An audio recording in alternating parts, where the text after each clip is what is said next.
Next ਆਪਣੇ ਕੋਲ topic ਹੈਗਾ ਐਗਰੀਕਲਚਰ ਮਾਰਕੀਟਿੰਗ ਸਿਸਟਮ। ਹੁਣ ਦੇਖੋ ਜੀ ਆਪਣੇ ਕੋਲ ਐਗਰੀਕਲਚਰ ਮਾਰਕੀਟਿੰਗ ਸਿਸਟਮ ਹੁੰਦਾ ਕੀ ਹੈ। ਹੁਣ ਦੇਖੋ ਜੇ ਆਪਾਂ ਆਜ਼ਾਦੀ ਤੋਂ ਪਹਿਲਾਂ ਦੀ ਗੱਲ ਕਰੀਏ, ਜਿਹੜੀ ਆਪਣੇ ਕੋਲ ਆਜ਼ਾਦੀ ਤੋਂ ਪਹਿਲਾਂ ਫਾਰਮਰ ਹੁੰਦੇ ਸੀਗੇ, ਤੁਹਾਨੂੰ ਪਤਾ ਉਹ ਸਬਸਿਸਟੈਂਸ ਖੇਤੀ ਕਰਦੇ ਹੁੰਦੇ ਸੀ, ਮਤਲਬ ਆਪਣੇ ਗੁਜ਼ਾਰੇ ਜੋਗੀ ਖੇਤੀ ਕਰਦੇ ਹੁੰਦੇ ਸੀਗੇ। ਠੀਕ ਹੈ, ਉਹ ਜੇ ਥੋੜ੍ਹੀ ਬਹੁਤੀ ਵੱਧ ਖੇਤੀ ਕਰਦੇ ਹੁੰਦੇ ਸੀ, ਜੋ ਆਪਣਾ ਕਰਜ਼ਾ ਵਗੈਰਾ ਹੁੰਦਾ ਉਹਨੂੰ ਚੁਕਾਉਣ ਵਾਸਤੇ ਕਰਦੇ ਹੁੰਦੇ ਸੀ। ਜਿਹੜੀ ਥੋੜ੍ਹੀ ਬਹੁਤੀ ਖੇਤੀ ਉਹਨੇ ਕੀਤੀ ਹੈ ਉਹਨੂੰ ਵੇਚਣ ਵਾਸਤੇ, ਜਦੋਂ ਉਹ ਖੇਤੀ ਵੇਚਣੀ ਹੈ, ਉਹ ਫਸਲ ਵੇਚਣੀ ਹੈ, ਤਾਂ ਕਿਹਦੇ ਕੋਲ ਜਾਂਦੇ ਹੁੰਦੇ ਸੀਗੇ? ਉਹ ਆਪਣੇ ਵਪਾਰੀਆਂ ਕੋਲ ਜਾਂਦੇ ਹੁੰਦੇ ਸੀ ਜਾਂ ਜ਼ਮੀਂਦਾਰਾਂ ਕੋਲ ਜਾਂਦੇ ਹੁੰਦੇ ਸੀਗੇ। ਠੀਕ ਹੈ, ਤਾਂ ਕਿ ਉਹਨਾਂ ਦਾ ਜੋ ਵੇਚਣਾ ਹੈ ਉਹ ਲੈ ਲਓ, ਕਿਉਂ ਕਰਜ਼ਾ ਉਹਨਾਂ ਦਾ ਚੁੱਕਾ ਹੋ ਜਾਊਗਾ ਜੋ ਕਰਜ਼ਾ ਲੱਤਾ ਹੋਇਆ ਸੀਗਾ। ਪਰ ਹੁੰਦਾ ਕੀ ਸੀ, ਜੇ ਮੰਨ ਲਓ ਕੋਈ 10 ਕਿੱਲੋ ਹੈਗੀ ਹੈ ਫਸਲ, ਤਾਂ ਵੇਟ ਵਿੱਚ ਕੰਮ ਖਰਾਬ ਕਰ ਦਿੰਦੇ ਸੀ। 10 ਕਿੱਲੋ ਨੂੰ 5 ਕਿੱਲੋ ਸ਼ੋਅ ਕਰਦੇ ਹੁੰਦੇ ਸੀ। ਕਿਉਂਕਿ ਕਿਸਾਨ ਕੁਝ ਬੋਲ ਨਹੀਂ ਸਕਦਾ ਸੀ ਜ਼ਮੀਂਦਾਰ ਦੇ ਅੱਗੇ। ਠੀਕ ਹੈ ਨਾ।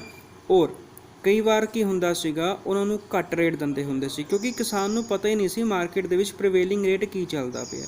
ਠੀਕ ਹੈ ਨਾ ਉਹ ਪੜ੍ਹੇ ਲਿਖੇ ਹੁੰਦੇ ਸੀਗੇ, ਸੋ ਮਤਲਬ ਜਿੰਨਾ ਉਹਨਾਂ ਧੱਕਾ ਹੁੰਦਾ ਉਹ ਪੂਰਾ ਕਰਦੇ ਹੁੰਦੇ ਸੀਗੇ। ਪ੍ਰੀਵੇਲਿੰਗ ਪ੍ਰਾਈਸ ਉੱਪਰ ਉਹਨੂੰ ਕਦੇ ਵੀ ਸਮਾਨ ਨਹੀਂ ਖਰੀਦਦੇ ਸੀ ਉਹਨਾਂ ਕੋਲੋਂ।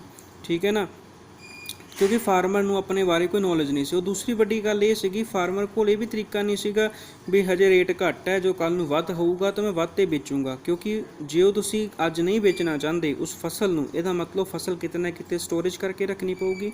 ਪਰ ਕਿਸਾਨਾਂ ਕੋਲ ਸਟੋਰੇਜ ਦੀ ਕੋਈ ਫੈਸਿਲਿਟੀ ਨਹੀਂ ਹੁੰਦੀ ਸੀਗੀ। ਠੀਕ ਹੈ ਨਾ, ਉਹ ਆਪਣੇ ਫਸਲ ਨੂੰ ਨਹੀਂ ਰੱਖ ਸਕਦੇ ਹੁੰਦੇ ਸੀਗੇ, ਕੋਈ ਸਟੋਰੇਜ ਦੀ ਫੈਸਿਲਿਟੀ ਨਹੀਂ ਹੁੰਦੀ ਸੀ ਉਹਨਾਂ ਕੋਲ। ਠੀਕ ਹੈ ਨਾ, ਔਰ ਆਪਣੀ ਫਸਲ ਨੂੰ ਕਿੱਦਾਂ ਸੰਭਾਲ ਕੇ ਰੱਖਣਾ ਹੈ ਇਹ ਵੀ ਉਹਨਾਂ ਨੂੰ ਨਹੀਂ ਪਤਾ ਸੀਗਾ। ਸੋ ਮਤਲਬ ਜਿੰਨਾ ਉਹਨਾਂ ਦਾ ਸ਼ੋਸ਼ਣ ਹੁੰਦਾ ਸੀ ਉਸ ਟਾਈਮ, ਠੀਕ ਹੈ, ਜ਼ਮੀਨਦਾਰ ਹੋ ਗਏ ਜਾਂ ਵੱਡੇ ਵੱਡੇ ਵਪਾਰੀ ਹੋ ਗਏ, ਉਹ ਜਾਂ ਪ੍ਰਾਈਵੇਟ ਵਪਾਰੀ ਹੋ ਗਏ, ਸੋ ਉਹਨਾਂ ਦਾ ਕਰਦੇ ਹੁੰਦੇ ਸੀ। ਜਦੋਂ ਆਪਾਂ ਨੂੰ ਆਜ਼ਾਦੀ ਮਿਲੀ ਹੈ, ਇੰਡੀਪੈਂਡੈਂਸ ਮਿਲੀ ਹੈ, ਠੀਕ ਹੈ, ਆਪਾਂ ਗੱਲ ਕਰ ਰਹੇ ਹਾਂ ਫਸਟ ਪੁਆਇੰਟ ਦੀ, ਐਗਰੀਕਲਚਰ ਮਾਰਕੀਟਿੰਗ ਸਿਸਟਮ। ਸੋ ਆਪਣੀ ਗੌਰਮੈਂਟ ਨੇ ਐਗਰੀਕਲਚਰ ਮਾਰਕੀਟ ਸਿਸਟਮ ਨੂੰ ਡਿਵੈਲਪ ਕੀਤਾ। ਸੋ ਉਹਦੇ ਵਿੱਚ ਕੀ ਹੁੰਦਾ ਸੀਗਾ, ਸਰਕਾਰ ਕਿਸਾਨ ਤੋਂ ਫਸਲ ਖਰੀਦਦੀ ਸੀ ਔਨ ਪ੍ਰੀਵੇਲਿੰਗ ਰੇਟ। ਪ੍ਰੀਵੇਲਿੰਗ ਰੇਟ ਦਾ ਮਤਲਬ ਕੀ ਹੁੰਦਾ, ਜੋ ਰੇਟ ਮਾਰਕੀਟ ਦੇ ਵਿੱਚ ਚੱਲਦਾ ਪਿਆ। ਠੀਕ ਹੈ ਨਾ, ਜੋ ਕਿਸਾਨ ਕੋਲ ਸਰਪਲਸ ਹੁੰਦਾ ਸੀਗਾ ਉਹ ਪ੍ਰੀਵੇਲਿੰਗ ਰੇਟ ਦੇ ਉੱਪਰ ਉਹਨਾਂ ਕੋਲ ਖਰੀਦਦੀ ਹੁੰਦੀ ਸੀ। ਉਹਨੂੰ ਆਪਣੇ ਕੋਲ ਗੌਰਮੈਂਟ ਕੋਲ ਤਾਂ ਜਗ੍ਹਾ ਵੀ ਹੈ। ਠੀਕ ਹੈ ਨਾ, ਉਹਨਾਂ ਕੋਲ ਬੜੇ ਬੜੇ ਵੇਅਰ ਹਾਊਸਿਸ ਹੈਗੇ ਹੈ, ਸਟੋਰੇਜ ਕੈਪੈਸਿਟੀ ਹੈਗੀ ਹੈ, ਮੰਡੀਆਂ ਹੈਗੀਆਂ ਜਿੱਥੇ ਉਹਨਾਂ ਨੂੰ ਫਸਲ ਖਰੀਦ ਕੇ ਸਾਂਭ ਕੇ ਰੱਖ ਸਕਦੇ ਹੁੰਦੇ ਸੀ। ਅਤੇ ਉਹਨਾਂ ਨੇ ਸੈੱਟ ਕਰਤਾ ਸੀ ਵੀ ਮੈਕਸੀਮਮ ਇੰਨੇ ਰੇਟ ਉੱਪਰ ਸਮਾਨ ਫਸਲ ਦੇ ਰੇਟ ਸੈੱਟ ਕਰਤਾ ਸੀ ਵੀ ਇੰਨਾ ਰੇਟ ਮਿਲੂਗਾ ਕਿਸਾਨ ਨੂੰ, ਚਾਹੇ ਉਹ ਸਰਕਾਰ ਖਰੀਦੇ ਚਾਹੇ ਕੋਈ ਪ੍ਰਾਈਵੇਟ ਟਰੇਡਰ ਖਰੀਦੇ, ਉਹਨੂੰ ਕਿਸਾਨ ਨੂੰ ਇੰਨਾ ਮੁੱਲ ਉਹਦੀ ਫਸਲ ਦਾ ਦੇਣਾ ਹੀ ਪਊਗਾ। ਇਹ ਸਰਕਾਰ ਨੇ ਕਿਉਂ ਕੀਤਾ ਸੀ, ਤਾਂ ਕਿ ਜਿਹੜੇ ਆਪਣੇ ਕਿਸਾਨ ਹੈਗੇ ਉਹ ਸ਼ੋਸ਼ਣ ਰੋਕ ਸਕੇ। ਔਰ ਇਹਦਾ ਦੂਜਾ ਕਿਉਂ ਕੀਤਾ ਸੀ, ਕਿਉਂਕਿ ਜਿਹੜੇ ਕਿਸਾਨ ਹੈਗੇ ਆ ਉਹ ਇਕੱਲੀ ਸਬਸਿਸਟੈਂਸ ਖੇਤੀ ਨਾ ਕਰਨ, ਠੀਕ ਹੈ, ਗੁਜ਼ਾਰੇ ਜੋਗੀ ਖੇਤੀ ਨਾ ਕਰਨ, ਉਹ ਐਕਸਟਰਾ ਖੇਤੀ ਵੀ ਕਰਨ ਤਾਂ ਕਿ ਉਹਨਾਂ ਨੂੰ ਪੈਸਾ ਮਿਲ ਸਕੇ। ਠੀਕ ਹੈ ਨਾ, ਸੋ ਇਸ ਕਰਕੇ ਗੌਰਮੈਂਟ ਨੇ ਕੀ ਕੀਤਾ, ਉਹਨਾਂ ਨੂੰ ਪੈਸੇ ਪ੍ਰੀਵੇਲਿੰਗ ਰੇਟ 'ਤੇ ਦੇਣ ਲੱਗ ਗਏ। ਹੁਣ ਦੇਖੋ ਕਿਸਾਨ ਨੂੰ ਪਤਾ ਲੱਗ ਗਿਆ ਵੀ ਜੇ ਮੈਂ ਕੋਈ ਫਸਲ ਬੀਜੀ ਹੈ ਤਾਂ ਕਿਸਾਨ ਮੇਰੀ ਖਰੀਦੂਗੀ ਔਰ ਮੈਨੂੰ ਉਹਦਾ ਮੁੱਲ ਮਿਲੂਗਾ। ਸੋ ਹੁਣ ਕਿਸਾਨ ਕੀ ਹੋ ਗਏ, ਹੁਣ ਕਿਸਾਨਾਂ ਨੇ ਸਬਸਿਸਟੈਂਸ ਖੇਤੀ ਛੱਡ ਕੇ ਕਮਰਸ਼ੀਅਲ ਖੇਤੀ ਕਰਨੀ ਸਟਾਰਟ ਕਰਤੀ। ਮਤਲਬ ਕੀ ਹੈ, ਪੈਸਾ ਕਮਾਉਣ ਦਾ ਜ਼ਰੀਆ ਬਣ ਗਿਆ। ਹੁਣ ਖੇਤੀਬਾੜੀ ਸਿਰਫ ਸਬਸਿਸਟਿੰਗ ਵਾਸਤੇ ਨਹੀਂ ਰਹੀ, ਇਹ ਗੁਜ਼ਾਰੇ ਦਾ ਸਾਧਨ ਨਹੀਂ ਰਹੀ, ਇੱਥੋਂ ਪ੍ਰੋਫਿਟ ਵੀ ਹੋਣ ਲੱਗ ਗਿਆ। ਸੋ ਜਿਹੜੇ ਕਿਸਾਨ ਸੀ ਉਹ ਸਬਸਿਸਟਿੰਗ ਐਗਰੀਕਲਚਰ ਤੋਂ ਕਨਵਰਟ ਹੋ ਕੇ ਕਮਰਸ਼ੀਅਲ ਐਗਰੀਕਲਚਰ ਵਿੱਚ ਆ ਗਏ with the help of agriculture marketing system. ਹੁਣ ਦੇਖੋ ਨੈਕਸਟ ਆਪਣੇ ਕੋਲ ਟੌਪਿਕ ਹੈ measures initiated by a government to improve the agriculture marketing after independence। ਹੁਣ ਦੇਖੋ ਸਰਕਾਰ ਨੇ ਆਜ਼ਾਦੀ ਤੋਂ ਬਾਅਦ ਕੀ ਕੀਤਾ ਤਾਂ ਕਿ ਅਸੀਂ ਐਗਰੀਕਲਚਰ ਮਾਰਕੀਟਿੰਗ ਸਿਸਟਮ ਹੋਰ ਡਿਵੈਲਪ ਹੋ ਸਕੇ, ਕਿਉਂਕਿ ਹੁਣ ਤਾਂ ਸਰਕਾਰ ਦੇ ਮੇਨ ਰੋਲ ਬਣਦਾ, ਆਪਾਂ ਆਜ਼ਾਦ ਹੋ ਚੁੱਕੇ ਹਾਂ, ਜ਼ਮੀਂਦਾਰ ਪ੍ਰਥਾ ਖਤਮ ਹੋ ਚੁੱਕੀ ਹੈ। ਹੁਣ ਦੇਖੋ ਫਸਟ ਆਪਣੇ ਕੋਲ ਪੁਆਇੰਟ ਹੈਗਾ ਰੈਗੂਲੇਸ਼ਨਸ ਆਫ ਦੀ ਮਾਰਕੀਟ। ਠੀਕ ਹੈ, the first step to create a orderly transparent marking conditions. ਹੁਣ ਦੇਖੋ ਜਿਹੜੀ ਆਪਣੇ ਕੋਲ ਮਾਰਕੀਟ ਦੇ ਵਿੱਚ ਕੰਡੀਸ਼ਨਸ ਚੱਲਦੀਆਂ, ਜਿਹੜੀਆਂ ਆਪਣੇ ਕੋਲ ਪੋਲਿਸੀਜ਼ ਚੱਲਦੀਆਂ, ਉਹ ਟਰਾਂਸਪੇਰੈਂਟ ਸੀ। ਮਤਲਬ ਉਹਦੇ ਬਾਰੇ ਕਿਸਾਨ ਨੂੰ ਵੀ ਪਤਾ ਸੀ, ਉਹਦੇ ਬਾਰੇ ਕੰਜ਼ਿਊਮਰ ਨੂੰ ਵੀ ਪਤਾ ਸੀ। ਠੀਕ ਹੈ ਨਾ, ਮਤਲਬ ਆਹ ਫਸਲ ਹੈ, ਇਹ ਇੰਨੇ ਦੀ ਮਿਲੂਗੀ, ਇੰਨੇ ਦੀ ਵਿਕੂਗੀ, ਫਾਰਮਰ ਨੂੰ ਸਾਰਾ ਕੁਝ ਪਤਾ ਹੈ। ਅਗਰ ਕੋਈ ਉਹਨੂੰ ਘੱਟ ਰੇਟ ਦੇਣ ਦੀ ਜ਼ਰੂਰਤ ਕਰਦਾ ਹੈ ਤਾਂ ਉਹ ਦੱਸ ਦਿੰਦਾ, ਸਰਕਾਰ ਨੇ ਤਾਂ ਵੀ ਇੰਨਾ ਮੁੱਲ ਤੈਅ ਕੀਤਾ, ਤੂੰ ਘੱਟ ਕਿੱਦਾਂ ਦੇ ਸਕਦਾ ਹੈ। ਮਤਲਬ ਟਰਾਂਸਪੇਰੈਂਸੀ ਆ ਚੁੱਕੀ ਸੀ। ਹੁਣ ਦੇਖੋ this major target organized market in order to protect the farmer from the exploitations from by the broker। ਹੁਣ ਦੇਖੋ broker is a middleman, ਠੀਕ ਹੈ ਨਾ, ਜਿਹੜਾ ਕਿਸਾਨ ਤੋਂ ਸਰਕਾਰ ਦੇ ਬਿਹਾਫ ਤੇ ਖਰੀਦਦਾ ਤੇ ਸਰਕਾਰ ਨੂੰ ਵੇਚਦਾ। ਹੁਣ ਦੇਖੋ ਉਹ ਐਕਸਪਲੋਏਸ਼ਨ मतलब शोषण ना कर सकन किसान ਦਾ, ठीक है ना, क्योंकि ट्रांसपेरेंसी है, चाहे ब्रोकर खरीदे, चाहे कोई प्राइवेट फर्म खरीदे, चाहे कोई गवर्नमेंट खरीदे। ਹੁਣ पूरी ट्रांसपेरेंसी है भी आह फसल है, अगर आह कंडीशन होएगी तो इन्ना मुल मिलूगा, आह कंडीशन होएगी इन्ना मुल मिलूगा, सारा कुछ सैट है।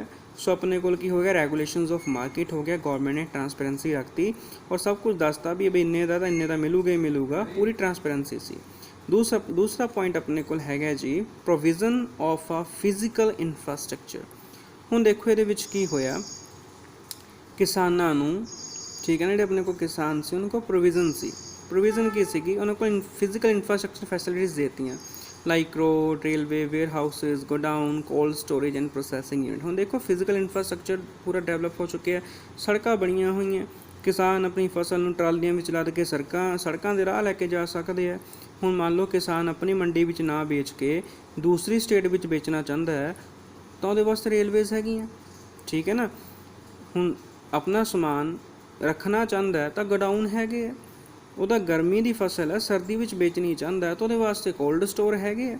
ਸੋ ਦਿਸ ਇਜ਼ ਅ ਇਨਫਰਾਸਟਰਕਚਰ, ਇਹ ਡਿਵੈਲਪ ਹੋਇਆ।